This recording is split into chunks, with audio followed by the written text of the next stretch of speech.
أتى رمضان فاقبل يا أخيا أقبل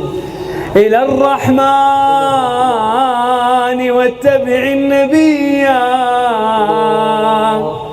فهذا شهر صوم فاغتنمه وحث السير للجنات سعيا فكم من صائم قد غاب عنا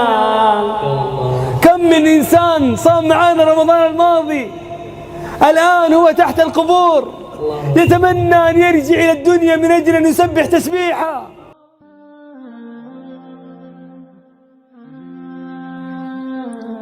إلهي سبحانه وتعالى قرآنك وحنا قلت الماما يا ربي ولي كتب عليكم الصيام كما كتب على الذين من قبلكم لعلكم تتقون وحال إذنكو واجب يا ليصون سيدي دادكي إذنكو هريب اللغو واجب يا لي لعلكم تتقون أي كي تتقوا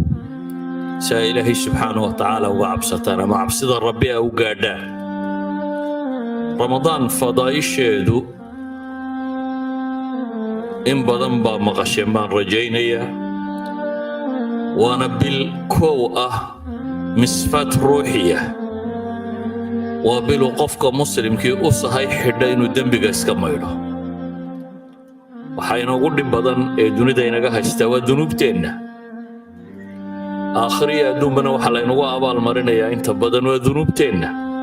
وحيان ربنا قد عفمو يعني haddaynu heeriyada iska rogno waad xalay dhalaydee Soomaalidu sheegaysay ka noqotay dunuubta waa waxa ugu weyn ee alla loogu dhawaado hada culimada waxa la weydiiyay tasbiixda iyo istighfaarka keebaan horeysiinaa bay dhaama keebaa fadli badan markaas wuxuu yiri dadka dunuubtu ku badan tahayna istighfaarka u roon buu yiri dadka dunuubtu ku yar tahayna tasbiixaadka u roon waayo waxay kama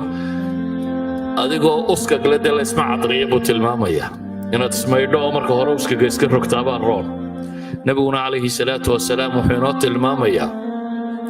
ramadaan in ilaahay ku dhaafo ramadaan ilaa ramadaan wuxuu u dhaxeeyay in ramadaanta lagu dhaafo waxaa kaloo nabigu tilmaamaya calayhi salaatu wasalaam habeen kastoo ramadaan soo galayso in dadka badh laga xoreeyo naarta oo ilaahay subxaanahu wa tacaala dembigooda dhaaf waxaa kaloo nabigu uu tilmaamay qofka sooma in ilaahay dembigiisa dhaafayo waxaa kaloo nabigu tilmaamay qofka iimaanan waxtisaabana tukada habeenadaasi in dembigiisa la dhaafayo waxaa kaloo la soo tilmaamay qofka habeenka laylatul qadriga si gaar ah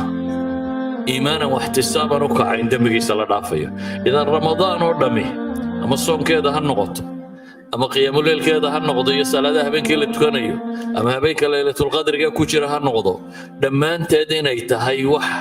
qofka muslimka ilaahay subxaanahu wa tacaala dembiga uu kaga dhaafo dunuubtaynu galla waa tiro badantay cibaadaadkaynu la nimaadnaana kuma wada filla ونبي وحده المامية صلاة إلا صلاة بعد دمبي قالوا قرافة هذا نبي النبي قلت المامي جمع إلا جمع بعد دمبي قالوا قرافة هذا نبي النبي قلت المامي بل إلا بل بعد دمبي قالوا قرافة هلا يبين سؤال سويديسو وصلاة إلا صلاة هذه دمبي قالوا قرافة جمعهم حما يدي إلا أنت أصل صلاة بس تكتيه أما جمعوا والبه هذه دمبي قالوا قرافة يوم حما يدي رمضان تمرك اللي قالوا عباداتكو أينو سمينا معها سيدي للربي نبقى وحد المامي عليه الصلاة والسلام مدبا صلاة كذا وصلاة دي سانا هلين إلا عشرها ما ثمنها ما تسعها أي وحلا مدى إذن وحقاقا تشتشب كامرك اللي سوكا بيريا كل ما إما لغا دافيا هدي وإذا دافكر وإذا تكالا تشتشب كذا الغوصي دريان كلا لغا دافي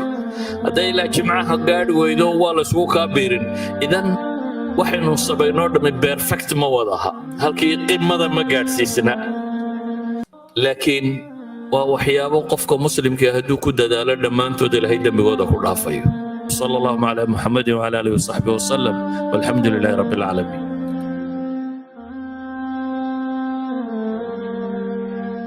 Allah, the Most High, in the Quran describes to us and says to us, O you who have believed, decreed upon you is fasting as it was decreed upon those before you, that you may become righteous. This verse indicates that fasting is obligatory on us in the same way as it was prescribed for those before us in this world. I hope that you have heard a lot about Ramadan's merits. It is a month for the training of the soul,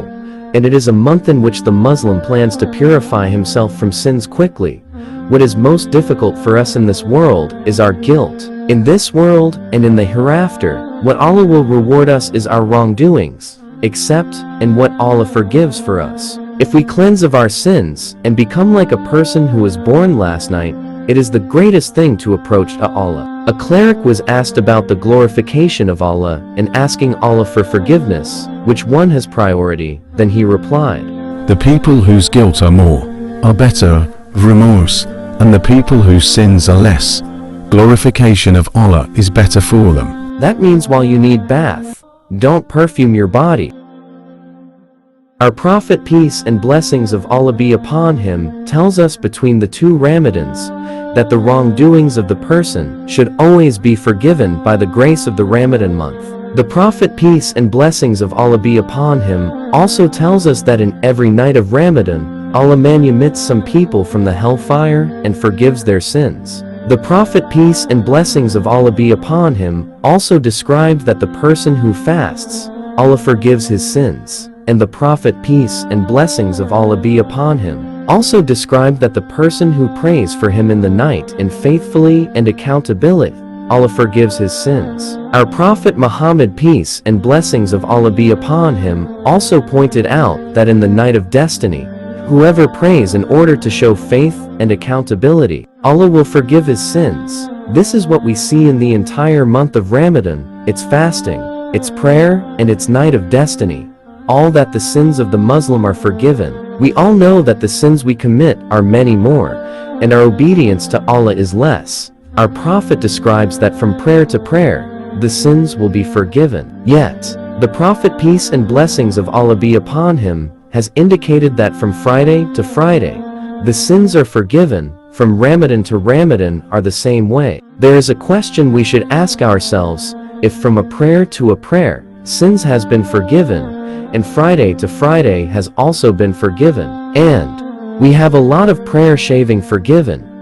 What sins will you be forgiven if Ramadan is reached? The worship we do is not as desired. The Prophet indicates that there would be a person whose prayers have not totally corrected because of his weakness and knowledge of prayer. So, the sins which have accumulated in this way are always pardoned from Friday to Friday until Ramadan, because our form of worship is not exactly perfect. But surely if a Muslim strives for forgiveness, he will receive complete forgiveness in his hope of Allah. My name is Joseph. I would like to thank here in Taabagal Media, YouTube, Sheikh Mustafa Haji Ismail Harun, Taabagal Media team, and you yourself giving a chance to listen and take my own motivation, translated from Somali language into English here in Taabagal Media, YouTube. Thank you very much, Brother Joseph. We all people, Muslims and non-Muslims, connecting to this YouTube, Taabagal Media, also are very admired and interested in this YouTube, Taabagal Media, and whole its programmers, making us very, very happy in both ourselves and lives.